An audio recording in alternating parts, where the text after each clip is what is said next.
Hello sa lahat ng mga hello sa lahat ng mga people all over the world kung saan nakarating ang video na to. Alam nyo, pag ang isang individual meron siyang manipulative trait at saka may pagka narcissistic behavior,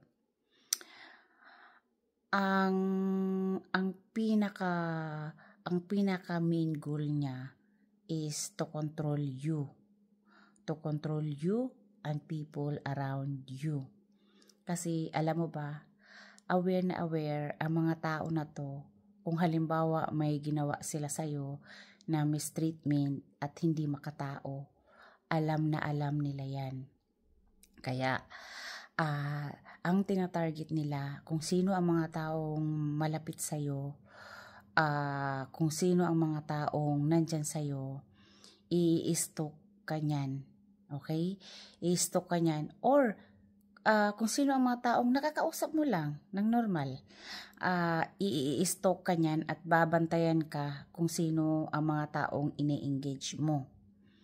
Bakit? Kasi, takot na takot sila na maikwento mo yung ginawa nila sa'yo. Kasi alam mo ba kung bakit? Ito yung mga taong sobra mapanghusga, pero takot na takot naman sila mahusgahan. Okay? At meron silang two personality. Personality pag kayo-kayo na lang, or personality pag nasa karamihan na tao. So, ang goal niya is to confuse you and the people around you.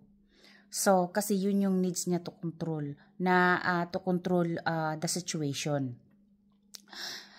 Way before pa, makinig ka na sa guts mo. Kumbaga, if ever man na na-engage mo yung tao na to, okay pa man ang lahat, pero may nakita ka na itinahimik mo lang. Kasi nga, hindi maganda na sasabihin mo sa mga tao kasi willing sila to create ng gulo. Willing sila mag-create ng gulo, or willing silang i-destroy ka. So, dito mo makikita yung may mga sinasabi na silang explosive na mga wordings, mga coercive wordings na siguro sa buong buhay mo, yun mo palang narinig na mayroon palang ganon. Like let's say, durugin mo siya. O diba? Napakabigat ng words. Diba? Saan nang gagaling yun? Doon sa angry niya. Kasi ang tao na to, lalo na pag mayroon daw isang taong covered narcissistic. Yung covered narcissistic, hindi sila nagpapakita ng galit sa labas. Lalabas yung galit nila in their words. Doon ka na nila masisiraan. Okay, in their words to people around you. Lalo na pag tahimik kang tao. Yun ang matitik advantage sa'yo kasi yun ang mai-exploit ka niyan.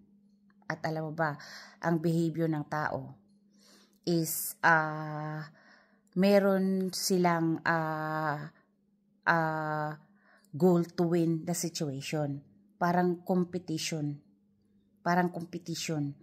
Kaya ayaw nila na magkaroon ka ng mga taong malapit sa'yo doon and around, doon sa'yo sa paligid mo.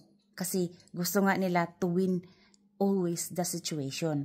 At alam mo ba, ang mga taong may pagka-narcissistic at manipulative na behavior, pag tumulong sila sa'yo, gagamitin nila yun lagi to go on their side. Kasi ang mga taong may mga ganitong trait, hindi sila naturally lang natutulong. Hindi sila natural. Laging transactional. Pag may ginawa sila sa'yo, obligasyon mo na on her side kahit hindi na maganda ang nakikita mo. Siyempre may sarili kang isip, may sarili kang pananaw, may sarili tayong paniniwala. Okay? May sarili tayong pagkakakilanlan kung ano ka at sino ka. Pero ang narcissistic na tao, hindi nila igagalang yun. Hindi nila irerespeto yun. Basta doon lang sila, ang gulang nila is doon sa situation na makontrol nila yung mga situation at mga tao at ikaw around you. Kasi aware na aware sila na may ginawa sila na hindi maganda sa'yo. Kaya ikaw, mag-ingat ka, makinig ka sa guts mo. Pero yung guts mo na yan, examinin mo rin kung saan ba nagmumula yun. Kasi way before pa, okay pa ang lahat. Itong narcissistic na tao at may individual or may or manipulative, meron na yan sinasabi against you. Okay? Meron na yan sinasabi against you. Okay pa ang lahat. Marami na yan sinasabi against you. Kino-confuse ka niya or ang mga tao sa paligid mo.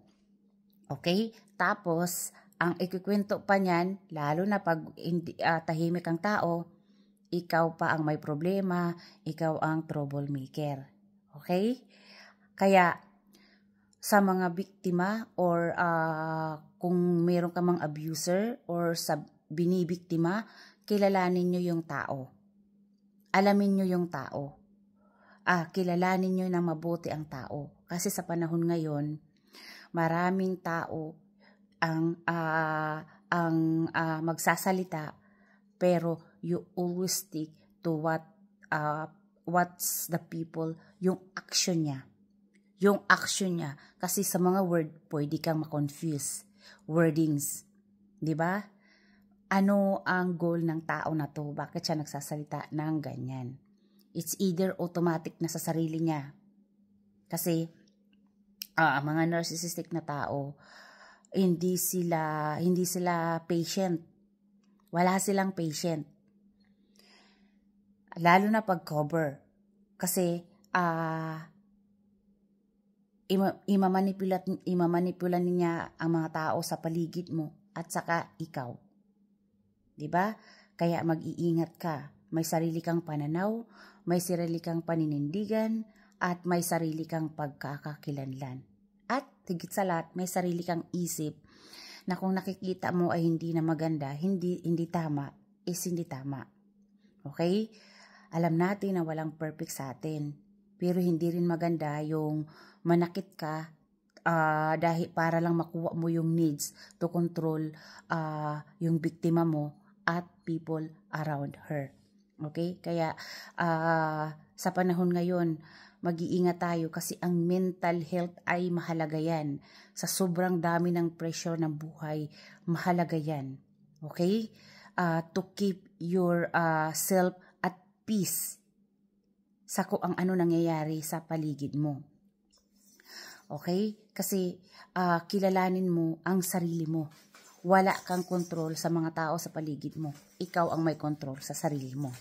Okay? Marami pa akong ikikwento. Sana may matutunan kayo. Hanggang dito na lang. Bye!